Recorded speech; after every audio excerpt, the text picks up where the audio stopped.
if you are going to summarize Buddha's teaching, then it can be summarized in 2 points. That is, one is view. View is philosophy or viewpoint, view. The other one is behavior, how you should behave. If you are a Buddhist, how you should behave. So there is behavior and viewpoint or view. Just how you should view all the phenomena. So the view is dependent rising, dependent origination. So all phenomena is originated dependently, not independently. And that is, in Sanskrit, it is called Patita Samupad. Patita Samupad. Patita Samupad. This word has a big meaning, huge meaning. So there are 4 schools, 4 major schools in Buddhism in India, and all 4 major schools, they explain about it. Patita Samupad, dependent origination or dependent arising. But according to their own school, they have different explanations. They have different interpretations.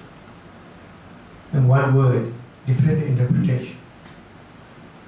But in Tibetan Buddhism, we consider the Prasangika school is the highest school, and we interpret the meaning of Patita Samupad or independent origination according to Prasangika school. Okay? So that is one word you should know, Prasangika. No, dependent arising. Okay? Dependent arising. So everything arises dependently. Nothing comes independently. The world, the beings, whatever we see, whatever we feel, anything, everything, even the mind, even feeling, all these phenomena arise dependently.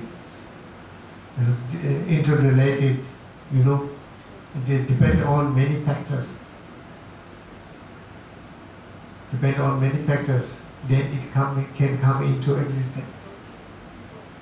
And if we talk about materials, there are so many parts in one material, and then tiny little parts like atoms.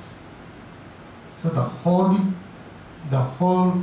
material is dependent on each and every atom. If there is one atom is missing, then the whole existence cannot be there. For example, apple or orange, one tiny little atom is missing, and the whole orange cannot exist. So it is dependent on each and every part of that material. The tiny little part and the bigger parts, of course, that we can see. So that is one interpretation of dependent arising. Okay, why it is so important to know about the dependent arising? Okay, they are dependent arising. They are originated independently. Why it is so important? It is important because in our daily life, happiness and the sorrow all arise dependent. We must know the nature of happiness and nature of sorrow. If we don't know that, then we don't know how to remove the sorrows. We don't know how to remove our suffering, and then how to create happiness. We don't know. We will. That's why it is important. Okay, happiness. We all want happiness. So how to produce happiness? If it arises independently, then you cannot produce. But you can produce happiness because it is dependent.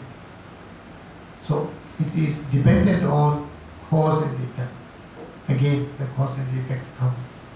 It is dependent on many different factors. So all the factors are met and it can be produced. So happiness can be produced. And then happiness, everlasting happiness can be produced. Everlasting happiness also can be produced because it also arises dependently. Everlasting happiness, if it arises independently, then we cannot produce that. Then we cannot hope for that. But it is not like that. So arising dependently is very positive for us, very good news for us. So we got to know about that in a profound way. Okay. So that is also, that's why it is very important to know. It is not like, and it is also scientific. You know the relativity theory of science. The relativity theory of science. It was found in, I believe, I'm not sure, very lately, 1930s or something like that. They found relativity theory. So the existence of relatively, you know, is and they're related to each other.